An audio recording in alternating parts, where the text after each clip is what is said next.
मोदी जब सरकार आई थी तो हमें एक्सपेक्टेशंस थी कि चीज़ें बदलेंगी, लेकिन आज हम 12 साल बीत गए इस बात को, हमें ऐसा लग रहा है कि जो एक्सपेक्टेशन थी वो कहीं से कहीं तक पूरी तो छोड़ो, वो जो हमने एक्सपेक्ट किया था कि सबसे बेसिक चीज़ें रहेंगी वो भी खत्म हो गई। तो हमें ये एक बहुत बड़ी कमी नज़र आती है और अब एक क्वेश्चन उठने लगा कि मोदी जी बात क्यों नहीं करते। कल भी अगर हम देखें जेपी नड्डा के साथ जो बातचीत हुई है, मोदी पीएम है, इस देश का सबसे ज़्यादा भरोसेमंद पद जिसपे हम सब जनता मानती है कि हमारा, जिस इंसान को हमने चाहा कि भारत की कमान उसके हाथ में हो, वो पद उनको मिला। तो वहाँ बैठ के एक जिम्मेदारी भी तो होती है ना कि वो बात कर ले। और रही बात स्टूडेंट्स की, किसानों ने जब अपना आंदोलन किया तो किसानों से भी तो बातचीत हुई ही थी बाद में जाके। ये तो समझने की बात है कि जो विरोध करता है, अगर वो लोकतंत्र में विरोध कर रहा है तो उससे बात की जानी चाहिए। भाई किस चीज़ का विरोध कर रहा है, क्या तेरा विरोध जायज़ है? अगर जायज़ है तो हम इस पर बात कर लेते हैं।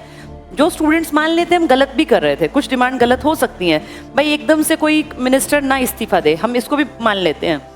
लेकिन अगर स्टूडेंट्स ये बात कर रहे हैं तो कम से कम बैठ के उनको बताना चाहिए ना कि बेटा ये सिस्टम होता है, राजनीति में ऐसे नहीं होता।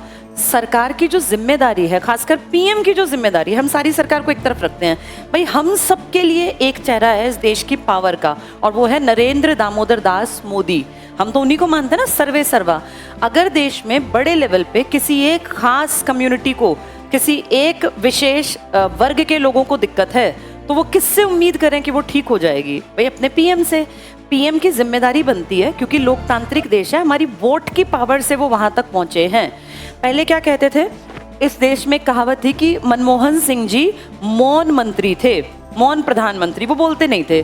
पर बेटा मनमोहन सिंह जी का उठा के, अब तो गूगल पे सब कुछ है, पढ़ के देखना, 2004 से 2014 जिस साल सरकार हटी थी इलेक्शन से, उस टाइम पर मनमोहन सिंह ने बहुत सारी, हर साल प्रेस कॉन्फ्रेंसेस की थी। प्रेस कॉन्फ्रेंस पता है ना, सामने प्रेस वाले बैठते हैं और पीएम बैठते हैं और वो कोई भी क्वेश्चन किसी भी मुद्दे से जुड़ा पूछ सकते हैं।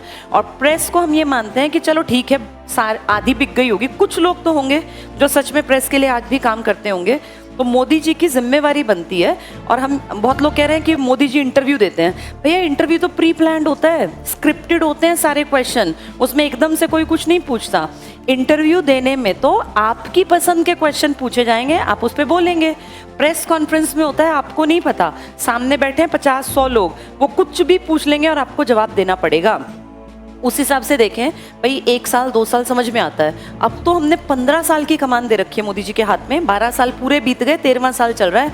अभी मोदी जी का रिकॉर्ड भी बना है ना कि सबसे लंबे इलेक्टेड टाइम पीरियड में रहने वाले पीएम, क्योंकि नेहरू वैसे तो 17 साल थे, लेकिन 47 से 52 में जाके बने थे वो इलेक्शन के बाद। उससे पहले वो इलेक्टेड नहीं थे, वो तो सर्वसहमति से, जैसा सही समझा गया, बना दिए गए। तो जब मोदी जी एक रिकॉर्ड बना गए हैं तो ये फिर एक सवाल कहीं ना कहीं उठेगा कि आपने जब 12 साल का कार्यकाल इलेक्टेड पीएम के रूप में पूरा कर लिया और आप देश के नंबर 1 बन गए, तो उस बीच में आपने कितनी प्रेस कॉन्फ्रेंस की?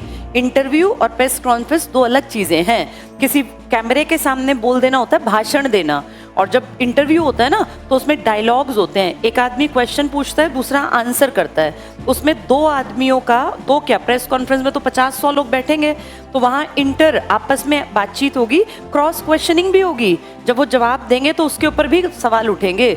और हमें ऐसा लगता है, अब आज की पढ़ी लिखी पीढ़ी इस बात को मानने लग गई कि अगर किसी इंसान को हमने जिम्मेदारी के पद पर बैठाया है, वोटिंग राइट, कई लोग कह रहे हैं कि मोदी जी से क्या जरूरत है पूछने की, भाई उन्हीं को तो हमने अपना सर्वे सर्वा बना दिया, सारे देश की सारे संसाधनों का मालिक हमारा पीएम ही तो है।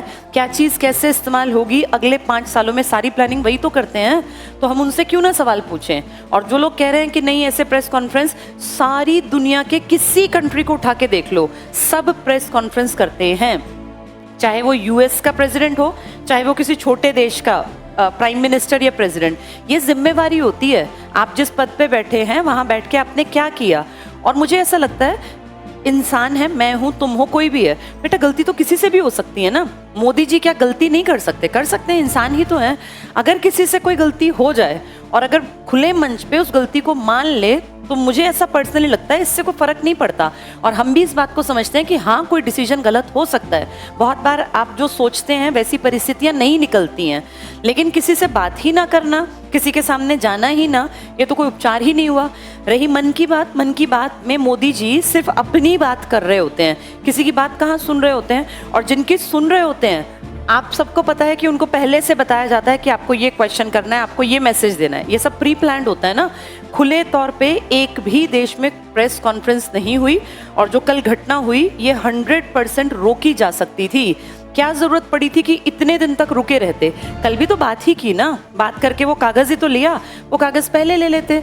यानी ये जितना घटनाक्रम हुआ, या तो सरकार इतना लाइटली ले रही थी कि कुछ होगा ही नहीं, और कुछ होगा ही नहीं तो इसका मतलब लोग बिल्कुल ही सो गए हैं क्या?